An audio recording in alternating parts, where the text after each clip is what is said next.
السلام علیکم ورحمۃ اللہ وبرکاتہ۔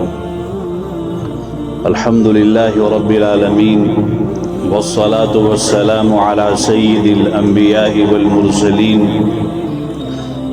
محمد بن عبد اللہ الامین صلی اللہ تعالی علی خیر خلقہ وصحبہ اجمعین، اما بعد، اعوذ باللہ من الشیطان الرجیم، بسم اللہ الرحمن الرحیم۔ اقرأ باسم ربك الذي خلق، خلق الإنسان من علق، اقرأ وربك الأكرم الذي علم بالقلم، علم الإنسان ما لم يعلم، صدق اللہ العظیم۔ انتہائی معزز، قابل قدر بزرگوں، دینی و ایمانی بھائیوں، دوستوں اور عزت مآب میری مائیں اور بہنیں، آج ہم سب اسکول کے کیمپس میں جمع ہیں اور آج اس کا پہلا اور بنیادی یہ پروگرام ہے جس کا مقصد اس اسکول کے مقاصد اور اس کے اغراض کو ہم سب کے سامنے لانا ہے۔ اسکول ہو یا مدرسہ ہو، دونوں جگہ علم منتقل کیا جاتا ہے۔ ہم جس دین کے ماننے والے ہیں، اس نے سب سے زیادہ علم کو اہمیت دی ہے۔ حضور اکرم صلی اللہ علیہ وسلم جس سرزمین پر آپ کو نبی بنا کر بھیجا گیا تھا، آپ کی آمد سے پہلے وہ پورا دور ڈارک، تاریک کہلاتا ہے۔ عربوں کا حال یہ تھا کہ ہر طرح کی جاہلیت، ہر طرح کی بیماری، ہر طرح کا فساد، ہر طرح کا بگاڑ اور ہر طرح کا ظلم ان میں عام تھا۔ عورتوں پر زیادتی، بچیوں کو زندہ درگور کر دینا، ہر وہ گناہ جس کا ہم تصور کر سکتے ہیں وہ اس معاشرے اور سماج میں پایا جاتا تھا۔ حضور اکرم صلی اللہ علیہ وسلم جب تشریف لائے اور آپ کو انسانیت کی فلاح و بہبود کا ذمہ دار اللہ نے بنایا اور آپ کو حکم دیا کہ آپ اپنا کام شروع کریں، اپنے مشن کا آغاز کریں، اپنی ذمہ داری کی ادائیگی کی ابتدا کریں، تو یہ حکم جن آیتوں کے ذریعے سے آپ کو دیا گیا، جسے ہم پہلی وحی کہتے ہیں، اس میں یہ فرمایا گیا اللہ کی طرف سے اقرأ، پڑھو، بسم ربک الذی خلق، اللہ کے نام سے، اس پروردگار کے نام سے جس نے ہر چیز کو پیدا کیا ہے۔ آپ ذرا غور کریں کہ قرآن نے پہلی وحی میں یہ بات نہیں کہی کہ ظلم چھوڑ دو، شرک چھوڑ دو، زیادتی چھوڑ دو، استحصال چھوڑ دو، شراب چھوڑ دو، کفر چھوڑ دو، یہ بات قرآن نے نہیں کہی۔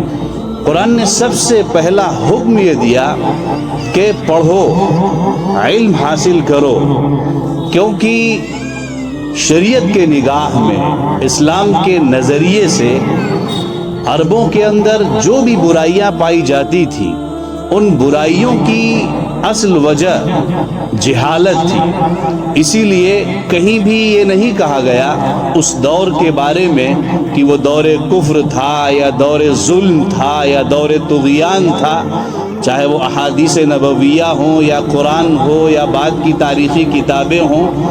حضور کی آمد سے پہلے کے اس دور کو دور جاہلیت سے تعبیر کیا گیا کہ جہالت اور جاہلیت یہ تمام برائیوں کی جڑ ہے، تمام بیماریوں کی بنیاد ہے، اور علم تمام خیر کا سرچشمہ ہے۔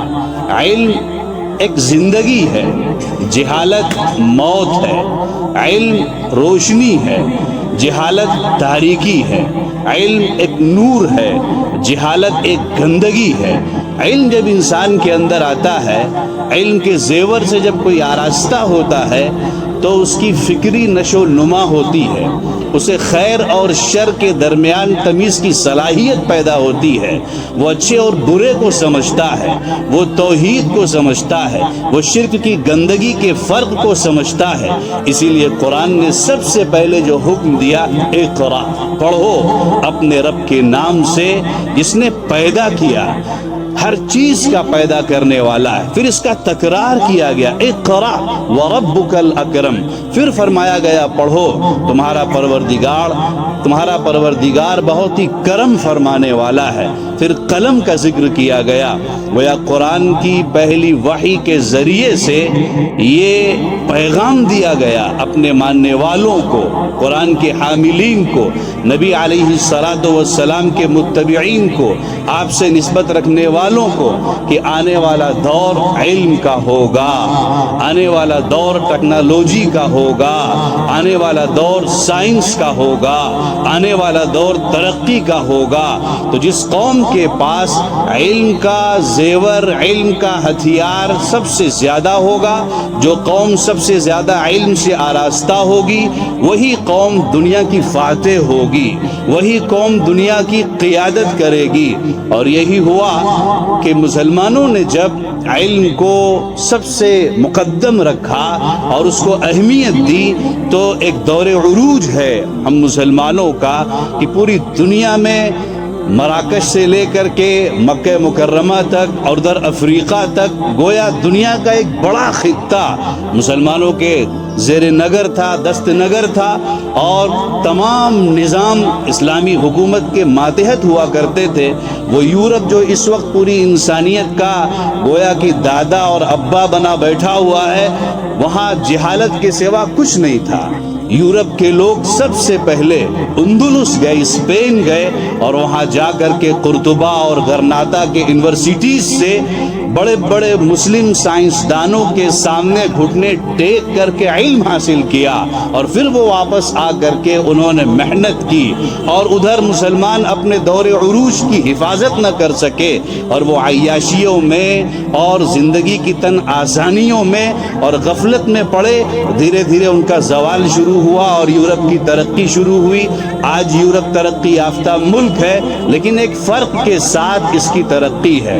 مسلمانوں کے ہاتھ میں جب یہ چیز تھی اور انہیں اپنی قیادت کا پورا احساس تھا اور وہ انسانیت کی خدمت میں لگے رہے، تو دور عروج میں بھی پوری انسانیت امن کے ساتھ تھی۔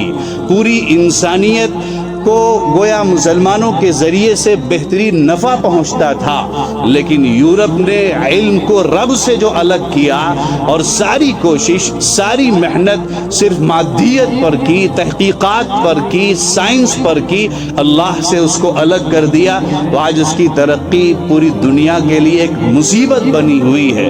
آج علم کو بے حیائی اور فحاشی کے پھیلانے کا ذریعہ بنا رکھا ہے۔ بہرحال یہ تو یورپ کا اپنا مقدر ہے۔ بات دراصل سمجھنے کی یہ ہے کہ علم کا اسلام سے، علم کا مسلمانوں سے، علم کا دین سے، علم کا قرآن سے، علم کا احادیث نبویہ سے کتنا گہرا ربط ہے۔ کسی مذہب نے اتنی قوت کے ساتھ علم کی اہمیت کو پیش نہیں کیا۔ قرآن میں اللہ تعالیٰ نے ایک جگہ یہ بات ارشاد فرمائی، قل هل يستوي الذين يعلمون والذين لا يعلمون، اے نبی آپ فرما دیجئے کہ جو جاننے والے ہیں اور جو نہیں جاننے والے ہیں، جو علم رکھنے والے ہیں اور جو علم نہیں رکھنے والے ہیں، اللہ کی نگاہ میں وہ دونوں برابر نہیں ہو سکتے۔ حدیث شریف میں اللہ کے رسول صلی اللہ علیہ وسلم نے فرمایا، طلب العلم فریضۃ علی کل مسلم و مسلمہ، کہ ہر ایک مسلمان پر، مرد ہو یا عورت، ضروری اور بنیادی علم کا حاصل کرنا فرض ہے، ضروری ہے، لازمی ہے۔ گویا اسلام نے سب سے زیادہ علم پر زور دیا ہے۔ آج افسوس کی بات یہ ہے کہ مسلمانوں کی پسماندگی، مسلمانوں کے پچھڑنے کے جو بہت سارے اسباب ہیں، ان میں سے ایک بنیادی سبب جہالت ہے، علم سے دوری ہے، علم سے محرومی ہے، اور علم سے محرومی ہی کی وجہ سے غربت بھی ہے، افلاس بھی ہے، اور تنگ نظری بھی ہے، اور بہت ساری سماجی، معاشرتی، سوسائٹی کے اعتبار سے اور خاندانی بیماریاں بھی ہیں۔ یہ ایک بڑا قابل مبارکباد قدم ہے۔ میں ذیشان صاحب کو مبارکباد پیش کرتا ہوں اور ان کی ٹیم کو بھی کہ انہوں نے علم کی شمع یہاں روشن کی ہے اور اپنے اس اسکول میں بالکل ابتدائی نظام قائم کیا ہے، کیونکہ سچی بات یہ ہے یہ تخم ریزی کا کام ہے۔ ان کی مثال ایسی ہی ہے جیسے ایک کسان ہو جو ہل چلاتا ہے، محنت کرتا ہے اور بیج بو دیتا ہے، اور پھر اس کے بعد نتیجہ ظاہر ہوتا ہے، پوری انسانیت اس کھیت سے نفع اٹھاتی ہے۔ کوئی یہ نہیں جانتا کہ اس نے کتنی محنتیں کی، رات دن ایک کیا۔ یہ چھوٹے چھوٹے معصوم بچے اور بچیاں جو امانت ہیں اللہ کی طرف سے ان والدین کی گودوں میں، جنہیں اللہ نے اولاد کی نعمت سے نوازا ہے، وہ ان کو علم سے آراستہ کرنا، اچھے اخلاق سے آراستہ کرنا، اچھی تربیت دینا، یہ ان پر فرض ہے، شرعاً ذمہ داری ان پر عائد ہوتی ہے۔ آج علم کے نام پر بھی بڑی تقسیمات ہیں، بڑے فسادات ہیں، بڑا بگاڑ ہے۔ یہ قابل مبارکباد یہ نظام ہے کہ علم عصری کے ساتھ، دنیاوی علوم کے ساتھ انہوں نے دینی تعلیم کا ایک نظام قائم کیا ہے، کیونکہ یہ بات اچھی طرح ہم سب جانتے ہیں، اگر صرف نرا علم ہو تو یہ جہالت سے بھی زیادہ خطرناک ہوتا ہے۔ کیا یہ وہی امریکہ نہیں ہے جس نے ہیروشیما اور ناگاساکی پر بم برسا کر کے، جدید ٹیکنالوجی کا استعمال کر کے لاکھوں انسانوں کے چیدھڑے کر دیے، اور اسی طرح دنیا کے دیگر ممالک پر، اور آج بھی یہ کر رہا ہے؟ تو ظاہر ہے کہ ایسے علم کی ہمیں ضرورت نہیں ہے جو انسانیت کو تباہ کرے۔ ہمیں ایسے علم کی ضرورت ہے جو انسانیت کی تعمیر کرے، اسے امن عطا کرے، اسے انسان بنائے، اسے فرق عطا کرے، اسے اللہ سے ملائے۔ اور یہ علم صرف مسلمانوں کے پاس ہے، اور اس کا سرچشمہ قرآن ہے، اور قرآن نے ہمیشہ دینی علوم کے ساتھ ساتھ عصری علوم کی نکیل اپنے پاس رکھی اور اس کو ٹھیک ٹھاک کیا اور اس کو اللہ سے جوڑے رکھا۔ تو وہ سائنس اور وہ ٹیکنالوجی اور وہ بڑے بڑے مصنفین اور بڑے بڑے سائنسداں انسانیت کے لیے بڑا بڑا کام کر کے گئے۔ آج کی تعلیم کا ایک بڑا نقص یہ ہے کہ اسے اللہ کے نام سے الگ کر دیا گیا ہے، تو وہ فساد کا ذریعہ بنتا ہے۔ آج ضرورت اس بات کی ہے کہ مسلم معاشرے میں، مسلم سوسائٹی میں ایسے اسکول تیار کیے جائیں جس میں ہمارے چھوٹے چھوٹے بچے اور بچیاں ایک اچھے ماحول میں ان کی تربیت ہو۔ ظاہر ہے یہ اسی کی ایک شکل ہے، اسی کا ایک حصہ ہے کہ انہوں نے اس عزم کے ساتھ اور فکر کے ساتھ، کیونکہ یہ خود بھی ایک عالم دین ہیں، حالات سے اچھی طرح واقفیت رکھتے ہیں۔ اس وقت پورے ملک کا دھارا کیا بنتا جا رہا ہے اور یہاں کی آبادی کو کس رخ پر ڈھکیلا جا رہا ہے، یہ ہم سب کے سامنے ہے۔ یہ ملک سے وفاداری اور محبت نہیں ہے، بلکہ ملک کے ساتھ غداری بھی ہے اور ملک کو نقصان کی طرف ڈھکیلنا بھی ہے۔ ملک سے محبت یہ ہے کہ ایسی تعلیم سے روشناس کرایا جائے، ایسی نسل تیار کی جائے، ایسے افراد تیار کیے جائیں جو ملک کی کامیابی میں کلیدی رول ادا کرنے والے بنے، اور اس کے لیے صحیح علم کی ضرورت ہے، صحیح تعلیم کی ضرورت ہے، صحیح تربیت کی ضرورت ہے، اچھے اخلاق کی ضرورت ہے، اور یہ سب حضور اکرم صلی اللہ علیہ وسلم کے دسترخوان سے ہمیں ملے گا اور ہم اس سے فائدہ اٹھائیں گے۔ رسول اللہ صلی اللہ علیہ وسلم معلم انسانیت تھے، آپ کی ایک حیثیت تھی، جہاں ایک طرف آپ نبی ہیں، رسول ہیں، جہاں آپ ایک طرف رحمت للعالمین ہیں، جہاں آپ نے ایک طرف یہ بات ارشاد فرمائی کہ بعثت لأتمم مکارم الاخلاق، میں اس لیے بھیجا گیا تاکہ اچھے اخلاق کی تکمیل کر سکوں۔ وہی آپ کی یہ حیثیت ہے کہ آپ معلم انسانیت ہیں۔ ہر مسلمان کی ذمہ داری ہے کہ اپنے اس معلم کو، اپنے اس ٹیچر کو، اپنے اس نبی کو، اپنے اس رسول کو، اپنے اس قائد سے دل کا جو تعلق ہے وہ اپنی جگہ پر ہے، وہ تو ہمارے ایمان کا حصہ ہے۔ دراصل آپ صلی اللہ علیہ وسلم کے اس سرمائے سے، اس علم سے اور آپ کی ان تربیتی تعلیمات سے ہم فائدہ اٹھائیں۔ آج ہر گھر میں، ہر گھر کا حال یہ ہے، رونا رویا جاتا ہے، بچہ پڑھ لکھ رہا ہے لیکن ماں باپ کا اطاعت گزار نہیں ہے، فرما بردار نہیں ہے، وہ بغاوت پر آمادہ ہے۔ بیٹیاں اپنی جگہ باغی ہیں، بیٹے اپنی جگہ منمانی کر رہے ہیں، تو ظاہر ہے کہیں نہ کہیں تربیت میں بھی کمی واقع ہوئی ہے۔ تو ایک طرف دینی ماحول میں تربیت ہو، تعلیم ہو، اور دوسری طرف دینی تربیتیں ان بچوں اور بچیوں کو ابتدا سے دی جائیں۔ اگر یہ دونوں چیزیں جمع کر دی جائیں تو یہ بہت بڑی نعمت ہے، اور اللہ ہم سب کے یہاں جمع ہونے کو قبول فرمائے، بیٹھنے کو قبول فرمائے، اور ان حضرات کی ان کوششوں کو قبول فرمائے۔ آمین وآخر دعوانا ان الحمد للہ رب العالمین۔